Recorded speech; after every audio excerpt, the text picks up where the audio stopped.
Doctor ইউনূসের সাথে Elon মাস্কের phone আলাপ, বাংলাদেশে ভিজিট করতে চায় সংযুক্ত আরব আমিরাত।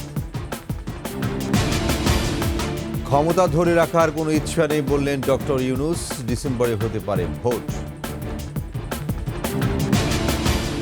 প্রত্যর্পণ চুক্তির আওতায় হাসিনাকে ফেরাতে প্রয়োজনীয় কাগজপত্র পাঠালো ঢাকা।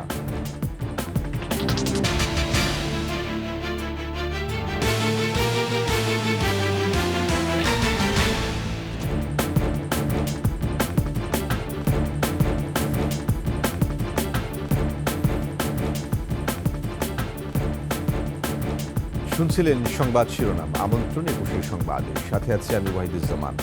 দর্শক, ২১ টেলিভিশনের সংবাদ একই সাথে সরাসরি দেখতে পাবেন আমাদের ফেসবুক পেজ www.facebook.com/2124live। এছাড়া সাবস্ক্রাইব করতে পারেন www.youtube.com/21TV চ্যানেলে। প্রধান উপদেষ্টা ডক্টর ইউনূসের সাথে টেসলা ও স্পেস এক্সের প্রধান ইলন মাস্কের ফোনালাপ হয়েছে। এদিকে বাংলাদেশে ইপিজেড প্রতিষ্ঠা করতে চায় সংযুক্ত আরব আমিরাত। এক প্রেস ব্রিফিংয়ে ইলন মাস্কের সাথে ফোনালাপের বিষয়টি নিশ্চিত করেছেন প্রেস সচিব শফিকুল আলম। এ বিষয়ে পরে জানানো হবে বলে জানান তিনি।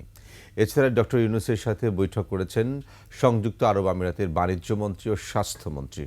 বৈঠকে দেশটির বাণিজ্যমন্ত্রী বাংলাদেশ ইপিজেড তৈরির প্রস্তাব দিলে ডক্টর ইউনূস এ বিষয়ে সম্মতি দেন। এতে বাংলাদেশ বিপুল পরিমাণ বিনিয়োগের পাশাপাশি অনেক মানুষের কর্মসংস্থান হবে বলে আশা প্রকাশ করেন তারা। এছাড়া বাংলাদেশি কমিউনিটি সদস্যদের সাথেও বৈঠক করেছেন ডক্টর ইউনূস। এ সময় প্রবাসীদের ভিসা জটিলতা সহ নানা সমস্যা নিয়ে আলোচনা হয়। উনি আজকে ইউএইর হেলথ মিনিস্টারের সাথে কথা হয়েছে এবং ইউএই ট্রেড মিনিস্টারের সাথে কথা হয়েছে। খুবই গুরুত্বপূর্ণ একটা ডেভেলপমেন্ট হচ্ছে যে ইউএই, আপনারা জানেন ইউএইর কয়েকটা পোর্ট কোম্পানি বাংলাদেশে তারা চিটাং পোর্ট কিছু টার্মিনাল ম্যানেজ করতে চাচ্ছিল এবং সেই নিয়ে আমাদের সাথে তাদের কথাবার্তা হচ্ছে। তো সেই আলোকেই প্রফেসর ইউনূস ইউএইর কোম্পানিগুলোকে বলছিলেন যে তারা যাতে বাংলাদেশে তাদের ফ্যাক্টরিগুলোকে রিলোকেট করে। সেই আলোকে আজকে ইউএইর ট্রেড মিনিস্টার প্রফেসর ইউনূসকে প্রপোজাল দিয়েছেন যে তারা বাংলাদেশে একটা ইপিজেড করতে চায়। এছাড়াও প্রফেসর ইউনূস বাংলাদেশি কমিউনিটি মেম্বারদের সাথে কথা বলেন। ইলন মাস্কের সাথে প্রফেসর ইউনূসের কথা হয়েছে কিনা, আমরা বলছি হ্যাঁ কথা হয়েছে, বাট এই বিষয়ে আমরা পরে আপনাদেরকে আরও ডেভেলপমেন্ট। সব দলের ঐক্যমত্যের ভিত্তিতে সংস্কার শেষে ডিসেম্বর নাগাদ হতে পারে জাতীয় সংসদ নির্বাচন। বৃহস্পতিবার দুবাইতে ওয়ার্ল্ড গভর্নমেন্ট সামিটের আলোচনায় এমনটাই জানান প্রধান উপদেষ্টা ডক্টর মোহাম্মদ ইউনূস। হাসিনার আমলে লুটপাটে বিপর্যস্ত অর্থনীতি এরই মধ্যে ঘুরে দাঁড়িয়েছে বলে উল্লেখ করেন প্রধান উপদেষ্টা। মেহেদী হাসানের রিপোর্ট। দুবাইতে ওয়ার্ল্ড গভর্নমেন্ট সামিট ২০২৫-এর ইন্টারেক্টিভ প্ল্যানারি সেশনে সিএনএন-এর বেকি অ্যান্ডারসনের মুখোমুখি বাংলাদেশের প্রধান উপদেষ্টা ডক্টর মোহাম্মদ ইউনূস। শুরুতে জুলাই অভ্যুত্থান এবং তার দায়িত্ব নেওয়ার প্রেক্ষাপট তুলে ধরেন। এক প্রশ্নের জবাবে বলেন, বাংলাদেশে এখন পুনর্গঠন প্রক্রিয়া চলছে, সংস্কার কমিশনগুলোর রিপোর্ট চলে এসেছে, তার উপর ভিত্তি করে সব দলের ঐকমত্যের ভিত্তিতে হবে জুলাই চার্টার এবং তার ধারাবাহিকতায় নির্বাচন। So when we go to the political parties and so on, see which are the recommendations all agree, so that we take that as a charter and then implement that and go to the election. Election will be held as early as probably December of this year. ক্ষমতা ধরে রাখার কোনো আকাঙ্ক্ষা নেই বলেও জানান প্রধান উপদেষ্টা। When my job is done, I hand over the responsibility to the elected government. I go back to what I enjoy doing most. This is what I've dedicated my life. বাংলাদেশের জুলাই অভ্যুত্থান নিয়ে সম্প্রতি জাতিসংঘের মানবাধিকার বিষয়ক হাই কমিশনের প্রকাশিত প্রতিবেদনকে হাসিনার অপকর্মের দলিল বলেও উল্লেখ করেন doctor Yunus. About the killing, about the disappearance of people, torture chambers, how students were shot by the police and army under the order of the Prime Minister. So they vividly recorded that. So we don't have to go and tell the public and the world that, look, we are saying that these are all fabricated. So we have a United Nations document on that. সামাজিক ব্যবসা কিভাবে আগামী দিনের পৃথিবীকে বদলে দিতে পারে তাও তুলে ধরেন নোবেলজয়ী এই অর্থনীতিবিদ। We do business to make money. That's understood all over the world, maximization of profit. I said, you do that. And then on the side, you have the charity. You give away money. I said, there's a third way. This was missing. So I wanted to install the third one. I call it social business. এর আগে সংযুক্ত আরব আমিরাতের স্বাস্থ্যমন্ত্রী আব্দুল রহমান বিন মোহাম্মদ আল ওয়াইসের সাথে সৌজন্য দেখা করেন প্রধান উপদেষ্টা ডক্টর মোহাম্মদ ইউনূস। মেহেদী হাসান, ২১ টেলিভিশন, ঢাকা। বন্দি বিনিময় চুক্তির আওতায় ক্ষমতাচ্যুত প্রধানমন্ত্রী শেখ হাসিনাকে ফিরিয়ে আনতে প্রয়োজনীয় কাগজপত্র ভারত সরকারকে পাঠানো হয়েছে। তবে এর কোনো উত্তর না পেলেও আশা ছড়েনি পররাষ্ট্র মন্ত্রণালয়। আকবর হোসেন সুমনের রিপোর্ট। পররাষ্ট্র মন্ত্রণালয় নিয়মিত ব্রিফিংয়ে প্রধান উপদেষ্টার বিমস্টেক সম্মেলনে যোগদান ও পররাষ্ট্র উপদেষ্টার বিদেশ সফরের খুঁটিনাটি তুলে ধরেন মুখপাত্র। বিমস্টেকের শীর্ষ সম্মেলনটা এপ্রিলের প্রথম সপ্তাহে ভারতে আশ্রয় নেওয়া সাবেক প্রধানমন্ত্রী শেখ হাসিনাকে ফিরিয়ে আনার বিষয়টিও উঠে আসে ব্রিফিংয়ে। সাবেক প্রধানমন্ত্রী শেখ হাসিনাকে ফিরিয়ে আনার জন্য এক্সট্রাডিশন ট্রিটির অধীনে সংশ্লিষ্ট মন্ত্রণালয় থেকে প্রাপ্ত চুক্তিতে উল্লেখিত প্রয়োজনীয় ডকুমেন্টস ও তথ্যাদি ভারত সরকারকে প্রেরণ করা হয়েছে। কূটনৈতিক পত্রের সাথে ওইখানে থিক সেট অফ ডকুমেন্টস এটা এনক্লোজার হিসেবে গেছে। ওইটার মধ্যে কী কী জিনিস আছে এটা যারা পাঠিয়েছেন তারা ভালো বলতে পারবেন, কিন্তু আমি দেখেছি যে ওইটার সাথে অনেকগুলো কাগজপত্র গেছে। তো আমরা ধারণা করি যা যা কাগজ ওইখানে থাকা দরকার সবগুলা ওইখানে আছে এবং the complete package has been sent. July August অভ্যুত্থান নিয়ে প্রতিবেদনের জন্য জাতিসংঘের মানবাধিকার কমিশনকে জানানো হয় ধন্যবাদ। বাংলাদেশ এই প্রতিবেদন ভারতকে কেন শেয়ার করবে? এটা আমাদের নিজস্ব ব্যবহারের জন্য, যেটা পাবলিক স্টেটমেন্ট দেওয়া হয়েছে সেখানে অলরেডি যথেষ্ট ক্লু আছে কি করতে হবে বা কি করা উচিত বা কার দায় কীরকম। সেখান থেকে যে যার মতো করে নিজস্ব ইন্টারপ্রিটেশন বলেন বা তাদের করণীয় যেটা আছে সেটা ঠিক করবে। ফ্যাক্ট ফাইন্ডিং মিশনের দেয়া সুপারিশগুলো নিয়ে অংশীজনদের সঙ্গে আলোচনার পর সরকার সিদ্ধান্ত নেবে বলেও জানানো হয় ব্রিফিংয়ে। এখানে যে সুপারিশগুলো আছে সেই সুপারিশগুলোর সাথে অনেক স্টেক হোল্ডার সম্পৃক্ত আছে। আকবর হোসেন সুমন, ২১ টেলিভিশন, ঢাকা। জুলাই আন্দোলনে নির্বিচারে হত্যার ঘটনায় নির্দেশদাতা এবং নেতৃত্ব দেয়াদের বিদ্যমান আইন ও আন্তর্জাতিক মানদণ্ডের আলোকে জবাবদিহিতা নিশ্চিত করা সহ ৪১ সুপারিশ করেছে জাতিসংঘ। একই সঙ্গে মানবাধিকার লঙ্ঘন ও দুর্নীতির সঙ্গে জড়িত পুলিশ, গোয়েন্দা সংস্থার সদস্য, বিজিবি, আনসার, ভিডিপি এবং সশস্ত্র বাহিনী কমিশন প্রাপ্ত কর্মকর্তাদের অপসারণ করতে বলা হয়েছে। এছাড়া গত বছর ৫ আগস্ট থেকে ১৫ আগস্ট পর্যন্ত বাংলাদেশে মানবাধিকার লঙ্ঘনের ঘটনাগুলোর দ্রুত ও স্বাধীন তদন্তের সুপারিশ করেছে জাতিসংঘ। আফসানা নীলার ডেস্ক রিপোর্ট। বাংলাদেশে মানবাধিকার লঙ্ঘনের ঘটনা বন্ধে জাতিসংঘ ৫টি খাতে জরুরি ভিত্তিতে ব্যাপক সংস্কারের সুপারিশ করেছে। প্রতিবেদনে জবাবদিহিতা ও বিচার বিভাগ, পুলিশ ও নিরাপত্তা বিভাগ, নাগরিক পরিসর, রাজনৈতিক ব্যবস্থা ও অর্থনৈতিক সুশাসন সহ ৫টি খাতে মোট ৪১টি সুপারিশ করা হয়েছে। সংস্থাটি বলছে, মানবাধিকার লঙ্ঘনের ঘটনা বন্ধ ও ভবিষ্যৎ বাংলাদেশ বিনির্মাণ করতে সবার আগে এসব খাতে সংস্কারের উদ্যোগ নিতে হবে। প্রতিবেদনে মানবাধিকার লঙ্ঘনের ঘটনায় র্যাব, ডিজিএফআই, ঢাকা মেট্রোপলিটন পুলিশের গোয়েন্দা শাখা এবং বিজিবি ব্যাটালিয়নে দায়িত্ব পালন করা কর্মকর্তা এবং ২০২৪ সালে মানবাধিকার লঙ্ঘনে জড়িতরা জাতিসংঘের শান্তিরক্ষী মিশনে যেতে পারবে না বলেও উল্লেখ করা হয়। বিচার বহির্ভূত হত্যাকাণ্ড, গুম, নির্যাতন সহ এ ধরনের অপরাধের তদন্ত ও বিচারের জন্য কার্যকর, স্বচ্ছ, নিরপেক্ষ ও সমন্বিত প্রক্রিয়া নিশ্চিত করার সুপারিশ করেছে জাতিসংঘ। মানবাধিকার লঙ্ঘনের অভিযোগ আছে এমন কর্মকর্তাদের বরখাস্ত ও অপরাধের প্রমাণ নষ্ট বা লুকানোর সঙ্গে জড়িত কর্মকর্তাদের বিরুদ্ধে মামলা করে পদক্ষেপ নেওয়ার সুপারিশ করেছে জাতিসংঘ। We need traditional human rights experts and investigators who conduct interviews.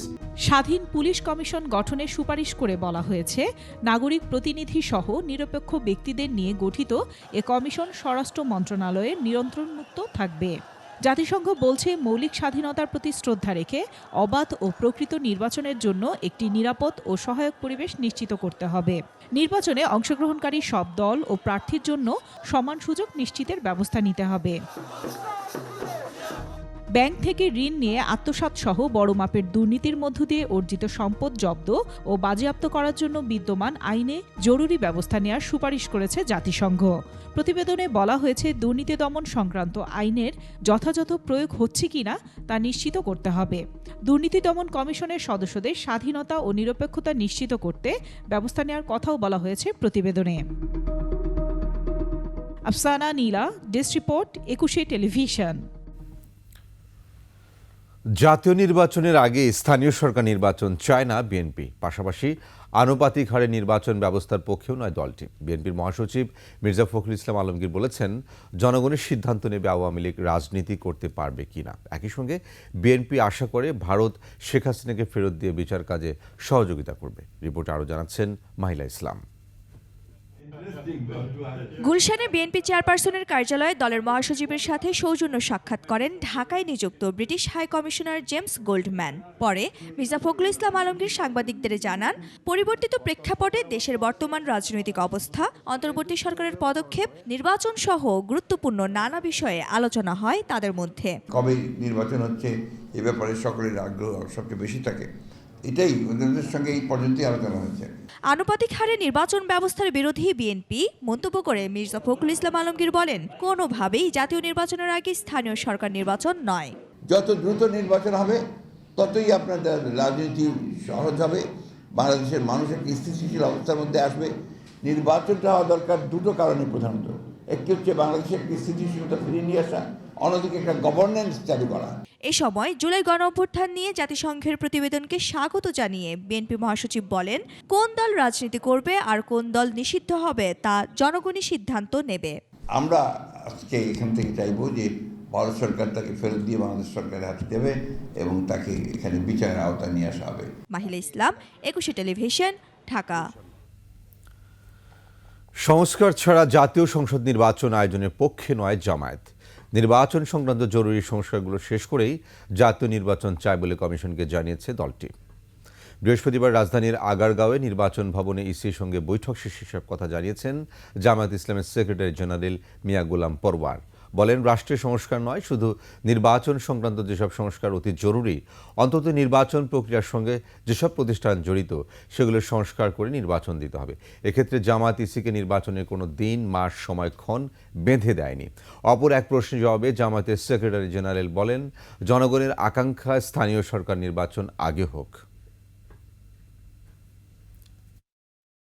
জনগণের আকাঙ্ক্ষাই হচ্ছে স্থানীয় সরকার নির্বাচনটা আগে হোক। আমরা জনগণের এই আকাঙ্ক্ষার সাথে সমর্থন এবং সম্মান ব্যক্ত করেছি। আমরা পরিষ্কার বলেছি, নো ইলেকশন উইদাউট রিফর্ম। আমাদের পরিপূর্ণভাবে অন্তত নির্বাচনী প্রক্রিয়ার সঙ্গে যে সমস্ত অর্গান এবং বিভাগগুলো রাষ্ট্রের জড়িত সেগুলোকে সংস্কার করেই জাতীয় সংসদে নির্বাচন করতে হবে। নিচ্ছি সংবাদ বিরতি, যখন ফিরছি তখন অন্যান্য সংবাদের সঙ্গে আরও থাকবে। ভারতের মণিপুরে অস্থিরতার জেরে মুখ্যমন্ত্রী পদত্যাগ, 4 দিনের মাথায় রাষ্ট্রপতি আবার আমন্ত্রণ রাতের 21 সংবাদে। চাকরি ফিরে পাওয়ার দাবিতে আন্দোলনরত প্রাথমিক বিদ্যালয়ের শিক্ষকদের ছত্রভঙ্গ করতে রাজধানীর শাহবাগে জলকামান ব্যবহার করেছে পুলিশ। এদিকে আওয়ামী লীগ সরকারের 1.5 দশকে নানা অভিযোগে চাকরিচ্যুত পুলিশ সদস্যদের ছত্রভঙ্গ করতে সচিবালয়ের সামনে লাঠিচার্জ করা হয়েছে। অপরদিকে নরসিংদী টেক্সটাইল ইঞ্জিনিয়ারিং কলেজের কার্যক্রম বন্ধের প্রতিবাদে আন্দোলনরত শিক্ষার্থীদের ধাওয়া দিয়ে ছত্রভঙ্গ করে দেয় পুলিশ। বিস্তারিত জানাচ্ছেন মাহিলা ইসলাম। সহকারী শিক্ষক পদে তৃতীয় ধাপে ঢাকা ও চট্টগ্রাম বিভাগে 6,531 জনের বাতিল হওয়া নিয়োগ ফিরিয়ে দেওয়ার দাবিতে বৃহস্পতিবারও শাহবাগ অবরোধ করেন আন্দোলনকারীরা।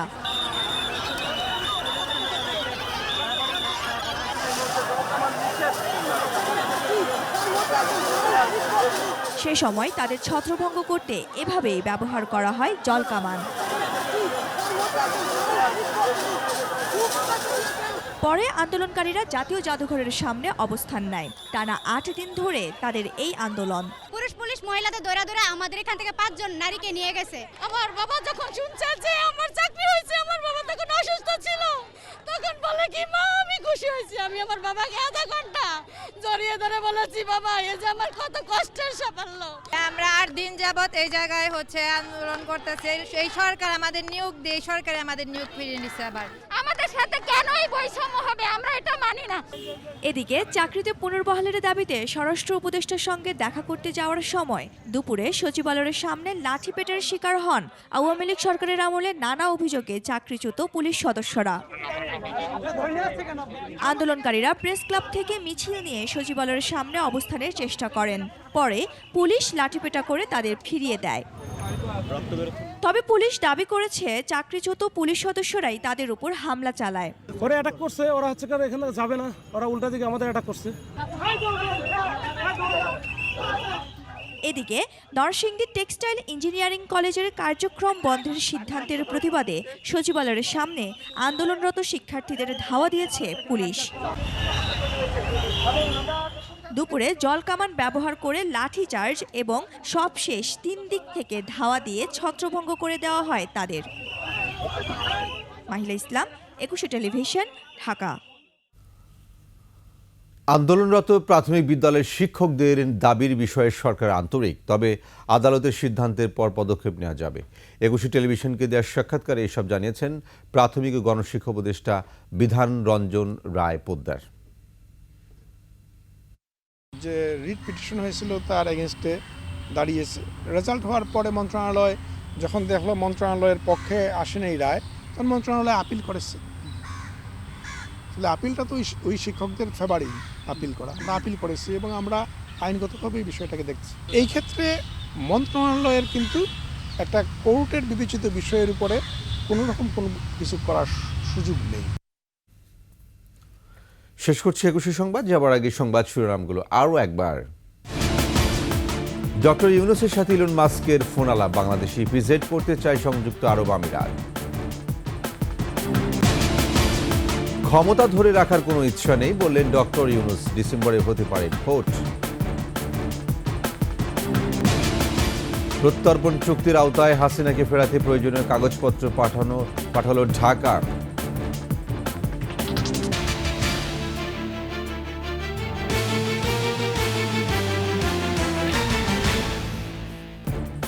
সর্বশেষ সংবাদ জানতে ডায়াল করুন 202 নম্বরে, আর ভিজিট করুন 21-tv.com ওয়েবসাইটে।